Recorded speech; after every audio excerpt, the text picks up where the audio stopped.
Janos Starker was a child prodigy. He began playing the cello in the early 1930s in Hungary at age 6, and by age 8, he had his first student. At noon, the phone rang in our apartment, and my teacher called and said, would you like to play Dvorak concerto? I said, when? This afternoon. And I said, may I use the music? He said, sure. And so I played, and that was supposedly one of the big dramatic successes of child prodigies. And so. At age 14, Starker's teachers encouraged him to quit school so he would have more time to practice. A year later, his teacher retired, so Starker took over and began teaching a number of the students. Starker said his big break came in 1939 when he performed the Zoltan Kodály Sonata for solo cello, a piece known for being unplayable. Starker was held in a Nazi war camp during World War II. In 1948, he was able to immigrate to the U.S. thanks to a plan engineered by then Indiana University President Herman B. Wells and music school dean Wilfred Bain. The Dallas Symphony was recruiting Starker, but they weren't sure they'd be able to hire him because he wasn't a member of the orchestra's union. Bain wrote a letter of intent saying IU would be interested in hiring Starker. The letter found the approval of immigration officials, and Starker got into the country, but not to work at IU.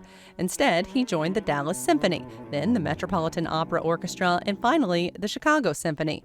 Not until 10 years after entering the country did he officially join the IU School of Music faculty. Starker claimed in a 2011 interview with Herald Times columnist Peter Jacoby that he pursued his true professional love, not on the road, but in Bloomington. I've been caught confessing that basically I was born to be a teacher.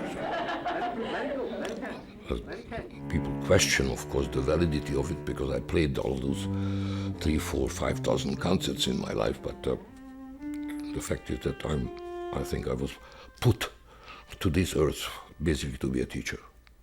Starker was famous for what he called an organized method of string playing. Every aspect of string playing, he said, can be put into groups: playing preparation, right and left arm placement, responses to the demands of specific pieces, an overall examination of one's technique. Anticipation in music making is the most important element. Have you ever realized what happens if someone doesn't anticipate while speaking?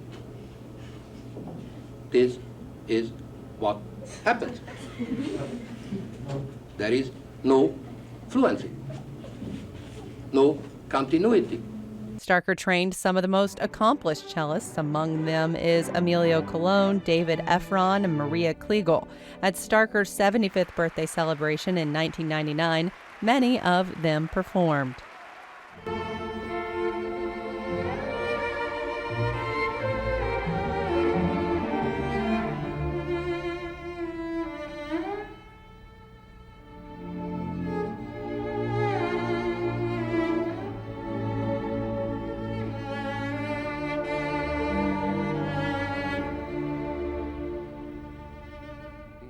Starker believed music was the highest form of expression, and as a musician, it was something he said he could not live without. If anyone gets into music